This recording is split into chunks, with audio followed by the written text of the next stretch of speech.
Hey everybody, Flip and Annie here, founders of the Freedom Real Estate Group family of companies, and welcome to another episode of our podcast, which is called Freedom Through Passive Income. That's right, and welcome to another episode. And this episode is entitled The Harm of Liquid Investments. That's right. So here towards the end of the year, we're starting to recap some of the most important lessons that we want to ensure that you guys retain, right, going into the new year, especially in light of some of the funds that we're getting ready to launch. One of the funds that we're getting ready to launch is our liquidity fund. And the liquidity fund has a high focus on liquidity. That's why we're not going to call it liquidity fund, but we refer to it as liquidity fund because the importance of that fund is allows you to invest and allows you to keep your money liquid so that you can give us certain amount of notice to be able to take that money back out if you need it. So for those of us who have funds that we need for liquidity for banks, whenever we buy apartments, we have funds that we have to sit and we just can't use it. So those funds are great to be putting into this liquidity fund for emergency savings, things like that. Flip and I are going to be putting emergency savings into a liquidity fund so that we can give quick notice and go whoop and then pull it back out. So it's important for us to talk about the harm of liquid investments because we're building this and we don't want everybody to think, hey, throw all your money in here because it gives you quick access to it. Should things change or something happens or whatever. And so today's topic is very much about, we're about to launch something that's going to serve you, but we're going to give you some parameters in which on how it should serve you. Right. So I'm going to let Flip share some of his stories that he shared in the past about liquid investments and what happens when you have liquid investments and potentially the harm it could do because you know that they're liquid. Mm-hmm. Well, first of all, I want to let you know that you did the wrong sound effect for when you take money out of something. It's not woo, it's a joint. Anyway, so just make sure you knew that. But as far as liquid investments, what happens with liquid investments is your emotions. They take over, and you freak out. You're like, I need my money out now, right now, I don't think my money needs to be there. It needs to be over here, and I need it now. And that's the hard part is you're letting your emotions take over something where they shouldn't be anywhere. Mm-hmm. To investments. But then that's the other thing too, is people will take out money when they should have left it in. Mm-hmm. And then they get mad because they should have left it in. They took it out, so they put it back in, but they put it back in too high. And like, if I would have only, yes, it's a never ending, never ending cycle. And then, it's like what you talked about in yesterday's episode, the FOMO, the fear of missing out, putting the blinders on. You need to do it with this too. Yes. Because you're like, oh, but wait, what about that one over there? And what about crypto? Mm-hmm. Yeah.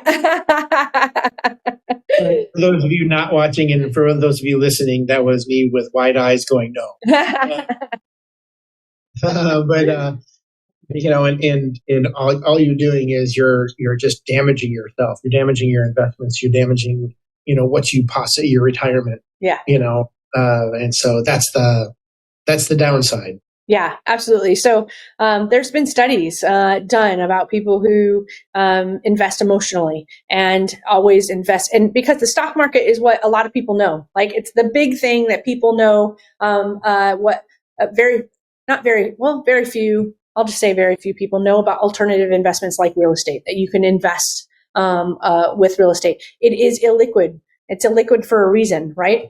Because you should leave it. It's stable and lower risk investment class that provides very high returns. But people who are afraid of not having that liquidity, they end up losing. And these studies will show the people that go in, out due to fear and the fact that it's liquid and they lose in the end compared to the investors, even in the stock market, who put their money in and then keep it for the entire time. Because the ups and downs are going to happen typically when, like Flip mentioned in his example, when you take it out and when you put it back in is typically the wrong times.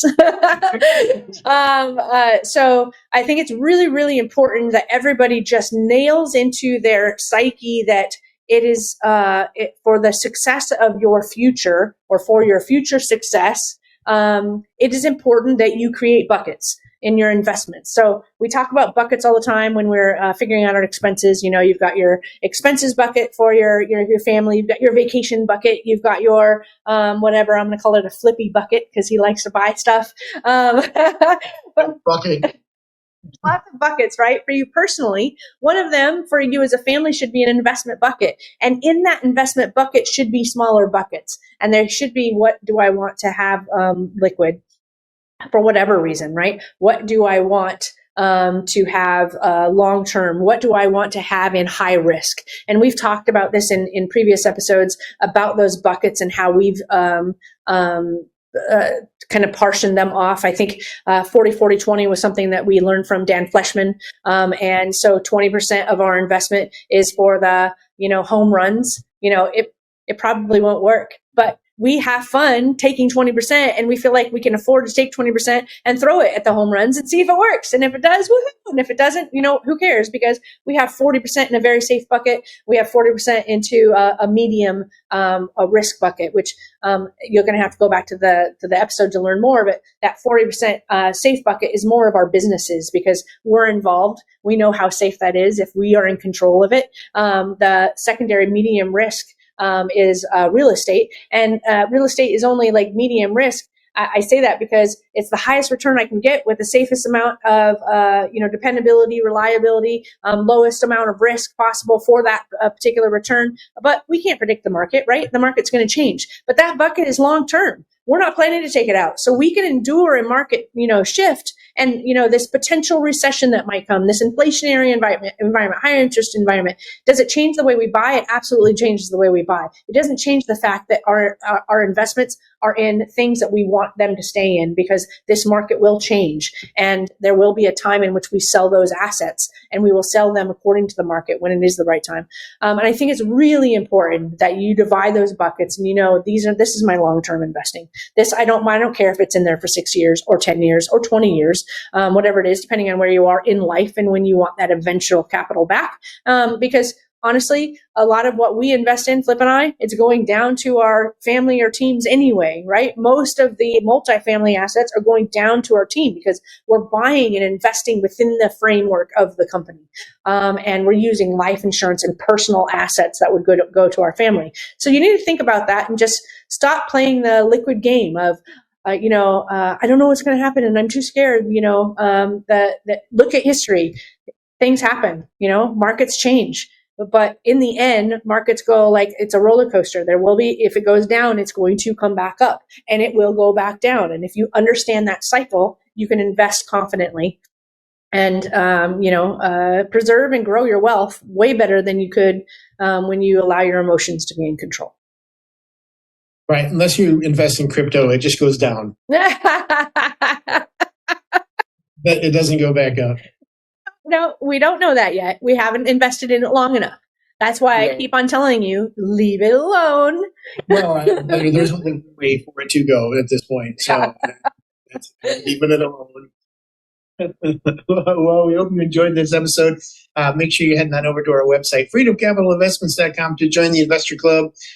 Keep saying it every time, but again, we got a lot of stuff going on at the end of this year and already the beginning of next year. So make sure you're talking to Ben and or CJ to get into that Investor Club. But we like to end all of our episodes with invest smart, live happy. Bye everybody. Nothing on this show should be considered specific, personal, or professional advice. Please consult an appropriate tax, legal, real estate, financial, or business professional for individualized advice. Opinions and information on the show are not guaranteed. All investment strategies have the potential for profit and loss.